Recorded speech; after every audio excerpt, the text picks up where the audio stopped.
قد تناح حلمكم من مثلكم. حضرت گنگوئی علیہ الرحمہ فرمایا آدمی کا کیا کرایا 3 وجہ سے ضائع ہوتا ہے. اگر کوتا کی کمون حتبید قرآن پاک حتبید نماز مراقبہ ذکر اذکار نیکی فرماوا اس 3 وجہ سے ضائع ہوتا ہے. نمبر 1 اس فرماوا صحبت نا جنس غلط صحبت.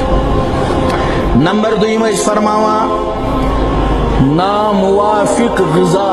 مسلمانس خاطر ناموافق غذا مشکوک غذا تی حرام غذا تی. ات سنو دنیا کیا کر میں نش تو تہ نش ات پرسان ایئر ہوسٹس ویجیٹیرین ہے کہ نان ویجیٹیرین دشن کھور دمو نظر دبوس نان ویجیٹیرین نا اچھی ایمان ول اچھی ایمان ول اچھ بار بار سوچن غذوک اثر چھ سانی زندگی پہ.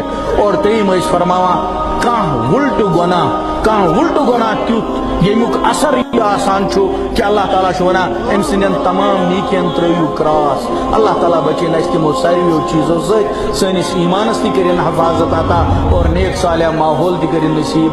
وآخر دعوانا ان الحمد للہ رب العالمین. قد تنام حلمكم من مثلكم